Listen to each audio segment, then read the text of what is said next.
Sharp Game here, coming at you from ChooseYourRelationships.com. Good old Eddie Long transitions. He died at 63. And I'm going to read some of this, and I'm going to tell you what I think of some of the events that has been transpiring since his death.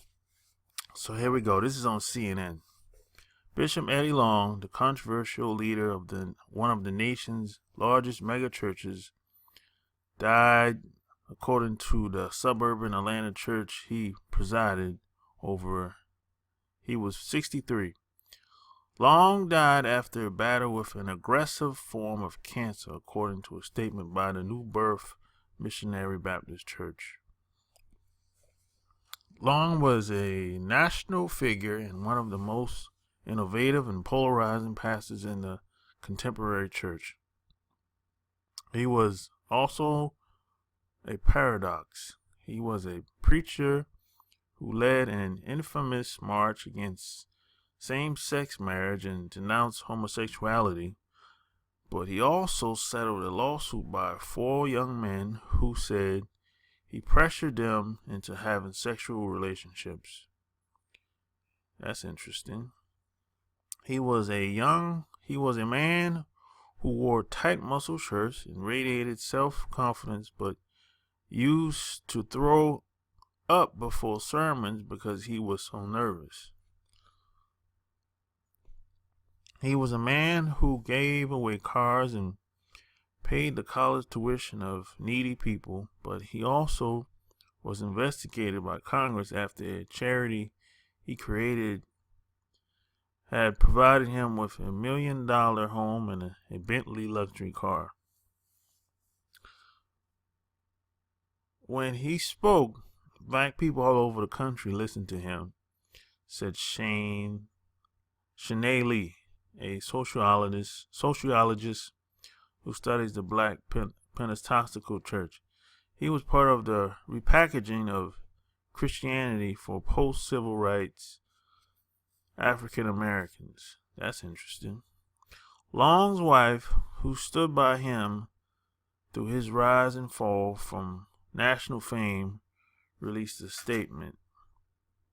Although his transition leaves a void for those of us who loved him dearly, we can celebrate and be happy for him, knowing he's at peace. Vanessa Long. And there's more to this too. The rise and fall is like a next article after this. You can read this. And you probably remember that picture of him and George Bush. While Bush was president, Bush came to his church and slid him an envelope, which more than likely was a package of money. And this basically goes into details of where he came from and all the trials and tribulations he had in his marriage and some of the controversial stuff that happened while George Bush was president. And I saw some dirt bags online and some dirt bags within the mainstream media. They were actually celebrating this man's death. And that's low class. I mean, it doesn't really get too much lower than that, because you can't come back from death. And it's very tacky and trashy. And that's low class. I mean, you never, ever, under any circumstances, want to celebrate another man's death, even if he's your enemy. You never, ever want to do that shit. For practical reasons, that's out of the scope of this video. That's a video for another day. And I saw this took place about 3 months ago when what's the guy from But a lot of those Cubans in Miami were celebrating when the Cuban's president died. Castro was, I think it's my goodness, when I forgot his name, it's not gonna come to you right now. But Cuban's president, or the guy that used to be president for all these years, or he's a quote so-called dictator. A lot of those, when he died, a lot of those Castro, yeah, that's his name. A lot of those Cubans in Miami was celebrating, jumping up and down like they were having a goddamn parade in the streets of Miami when he died. And I thought that was very tacky, very low-class jackasses. You'd never, ever celebrate another man's death. You can't come back from that shit.